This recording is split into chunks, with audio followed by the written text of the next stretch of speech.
1 second gap. He would maintain or grow that 1 second gap over a 30 lap race. No drama. He just does not make mistakes. He was polished, man. He was really good to watch. Yeah, I only know his name because when he comes over here in the U.S. and races the Super Nats, I'm not sure if he's won it or if he's actually won it a couple of times. But that's our biggest race over here in America. Yeah. And he's always at the pointy end of the field. Man, he's something else. And he's actually, I think he's won it a couple of times, but he's been DQ'd for whatever reason. And I think Kip Foster did the same thing. It's like the Scoozer hoodoo on the Aussie guys going over to stealing the American Thunder, maybe. I don't know. But I've never been to I was there for the SEMA show, but that was 2 weeks before the Scoozer rolled into town, and I had to go back to Australia. I couldn't hang around for too long, but my burn rate of cash is too high in America. It's bloody expensive for an Aussie traveller. Vegas. Yeah. Yeah, it's a wicked place. I love it. I'm not a big partier at all, and I didn't really go much out at all. We'd just go out for dinner or whatever. But I had a fat time. I was staying over in what's that old part of Vegas called? Fremont Street. Yeah, Fremont. Yeah, I was staying right there because my missus got me a cheap hotel, and it was dead set on the other side of the street of the Fremont Experience. Yeah. So I opened my curtains on the first floor, like total, Terry sort of room, and I look out and there's the Fremont Experience going off outside my hotel room. The music's pumping all night. I woke up in the middle of the night and opened the curtains. It's still going, That was my experience. But I had a fat time. It was really cool. But I missed out on the Scoozer, which, maybe I'll get back over there for. But it'll probably be as a spectator unless I go over as a mechanic. But I try not to go too far from home for mechanicking. Yeah, like you said, especially when you start traveling in Vegas, it's just so expensive. I mean, everything. Unless you get off the strips and out of the tourist areas, you can go into the where the locals go. But yeah, it's. But even still, the same way. I'm not a big partier, and yeah, I mean the only reason I've gone to Vegas so many times is strictly for the racing. Yeah, it chews into all your race money. Yeah, I mean, partying guys would check out $300, $400, and then during the week you're buying a carton of beer to catch up from the weekend. And I put all my free cash into cars and racing. I've got a rally car that I bought with a friend. It cost us $50 a week, which is basically a carton of beer that I don't drink. just through choice. I'm not a hater of people that like booze. Don't get me wrong, I've had my plenty of boozy nights, but yeah, as you grow older, you just kind of go, well, I could keep doing those things I did when I was 18, or I could just go and do some fun stuff like buy a rally car. So yeah, we've got a Datsun 240Z, and I used it with just beer money. I'm pretty proud of that. When he said Z, he has a 240Z. Yeah, yeah. A 240Z, yeah, Z, 240Z, yeah, the Datsun. How do you say it? Datsun? No, Nissan. Nissan. I actually haven't heard. I'm not into that scene. Out here we call them the imports, and yeah, actually a 280. Yeah. I guess a 240Z is a Datsun. Yeah, it's a Datsun. It's a 1972 model. Yeah, so I guess that would be a Datsun. I don't know if that brand is even still around. It's not. They're rare, man, and they're starting to go for some big cash. Yeah. So we bought it as a fully fledged rally machine. Okay. And then I crashed it at the event in the second last stage. Just fired it in a bit too hot, thinking it was the finish line when there was actually another size 4 right-hander coming up over the crest. Wasn't that a shocker? And, I just binned it straight into the wall at full speed. Yeah, really did a lot of damage to the front of the car.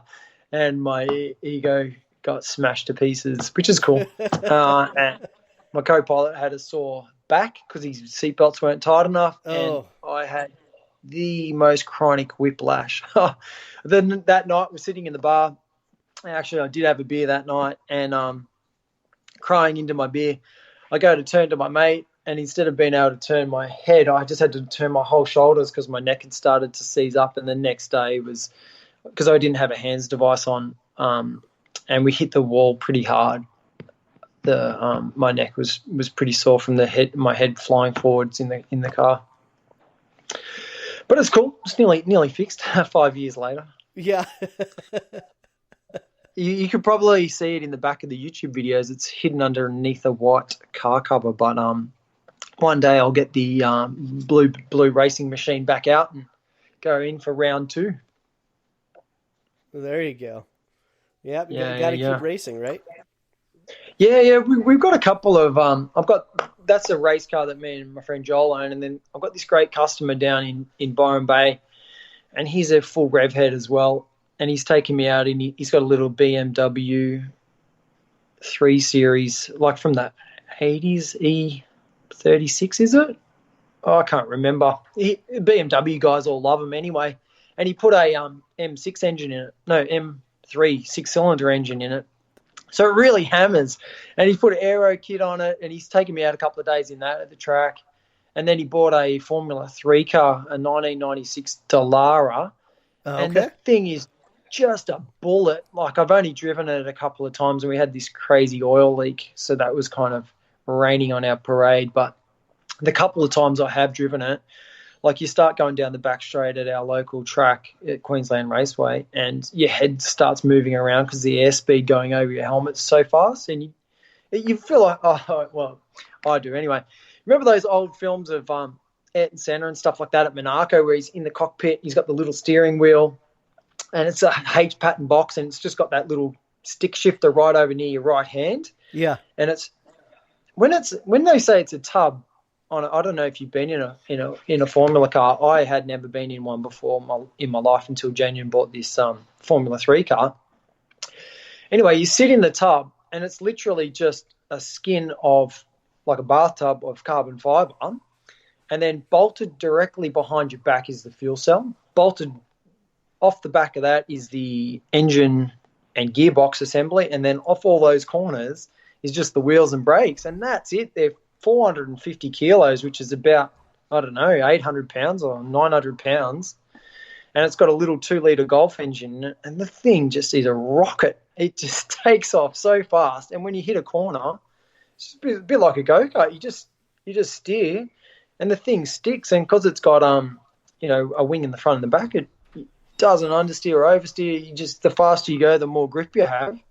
I couldn't believe it. It was insane. It was such a fun car to drive, and we were easy 15 seconds slower than the guys that actually drive them, who are proper race car drivers. It was kind of embarrassing, but for us as total newbies, it was super fun. It was really incredible.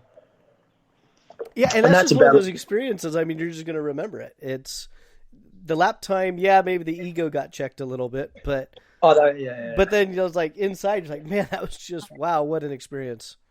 Oh man, like that when you slam in the gears, because it's a dog box, you don't even have to use a clutch. You just slamming them through third, fourth, fifth. Insane. Yeah, and the braking is a bit like a shifter. You just stand on it and you're stopping 50 meters before the corner. Because when you watch the Formula One guys, I know that it's definitely scaled up a lot there with bigger tires, bigger brakes, bigger power. But I was watching Leclerc in his pole position lap sometime last year, and mate, they're coming in at 300 kilometers an hour, and they're braking at the 50 board. Incredible. Slamming down 5 gears, and even before they're on the apex, they're 100% gas. I think it was at the Red Bull Ring.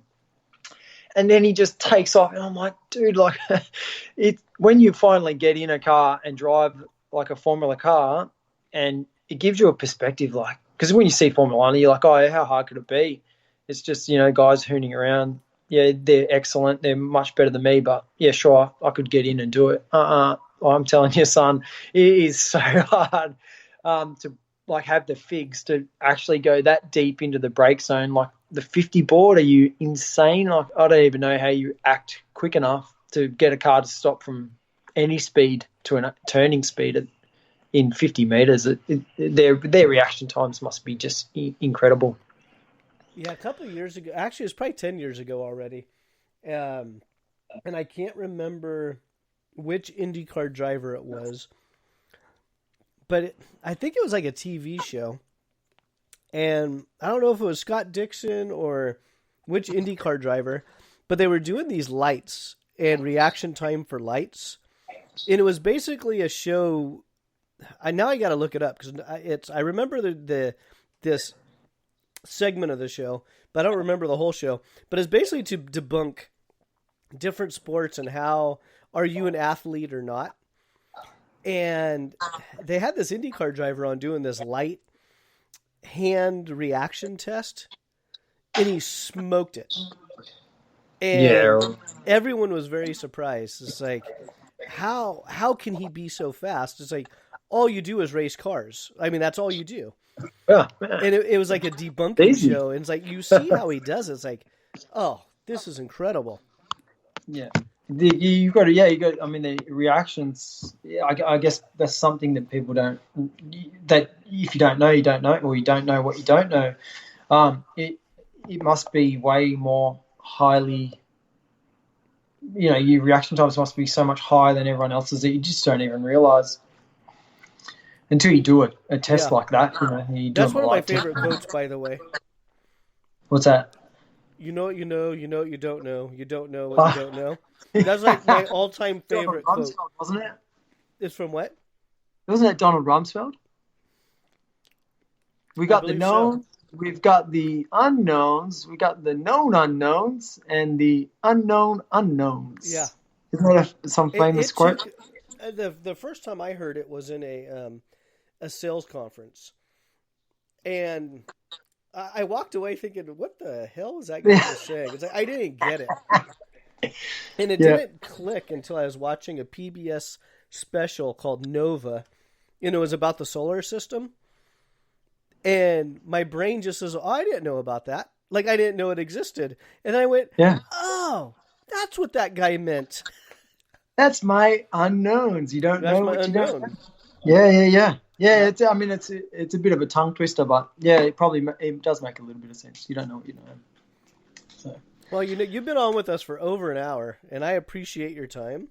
Oh, you're very welcome. Let's plug your YouTube channel. So it's YouTube Power Republic. Yeah, everything for us is Power Republic. Just excuse me a second. Yeah. I'm talking too much. Everything is Power Republic. We're Power Republic at YouTube, at Instagram, at Facebook. You can check us out on all those things. If you want to drop me a line, I am Derek, DEREK, at powerrepublic.com.au. You can send us emails there if you've got any email inquiries, or if you want to buy one of everything, please feel free to contact me there and buy one of everything. Buy one of everything. We don't sell much, but what we do sell, we just try to amp it up a bit. So it's pretty cool.